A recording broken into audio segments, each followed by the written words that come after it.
বিশালগড়ে আবারও ছিনতাইয়ের অভিযোগ সামনে এসেছে। পরপর এমন ঘটনায় এলাকার নিরাপত্তা নিয়ে উদ্বেগ বাড়ছে। সর্বশেষ ঘটনায় মাথায় বন্দুক ঠেকিয়ে 3 যুবকের কাছ থেকে নগদ অর্থ, 2টি মোবাইল ফোন ছিনিয়ে নেওয়ার অভিযোগ উঠেছে।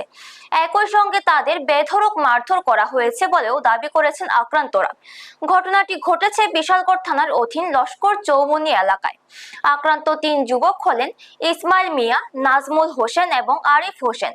অভিযোগ পেয়ে বিশালগড় থানার ওসি বিজয় দাসের নেতৃত্বে পুলিশ ঘটনাস্থলে পৌঁছে তদন্ত শুরু করেছে। ঘটনার সঙ্গে জড়িতদের শনাক্ত করে আইনি ব্যবস্থা নেওয়ার চেষ্টা চলছে বলে পুলিশ সূত্রে জানা গেছে। উল্লেখ্য, করুইমুড়া বাইপাস সড়কে সাম্প্রতিক ছিনতাইয়ের ঘটনার রেশ কাটতে না কাটতেই ফের এই অভিযোগ সামনে এলো। ধারাবাহিক এমন ঘটনায় রাতের সময় চলাচলের নিরাপত্তা নিয়ে সাধারণ মানুষের মধ্যে উদ্বেগ ও আতঙ্ক তৈরি হয়েছে। ব্যুরো রিপোর্ট, নিউজ তৎকাল 24। আরে আমি আসলাম বাড়িতে, শুনলাম বলে গাড়ি ঘোড়া ভেঙে লাগছে।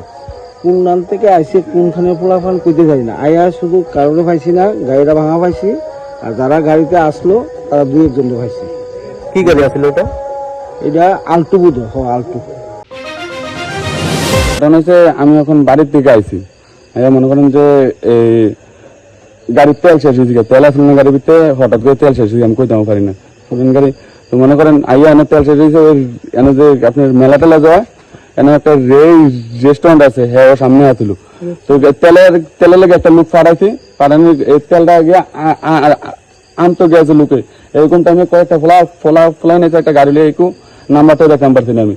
তারা আইয়া ডাইরেক্ট পিস্তলে গাড়িতে নামছে, নামে সাইডে আগে ডাইরেক্ট পিস্তল দইরা এই মোবাইলটা দিতাম করে। এখন আমি মোবাইলটা দিছি না দেখে ওই আমার বাইরের অফিসে, আমার অফিসে ফিটটা চিন্তা করে মোবাইল টোবাইল গাড়ি টাড়ি ভাঙ্গা টাঙ্গে ডাইরেক্ট আপনার মোবাইল টোবাইল সব নিয়ে গেছি আমার।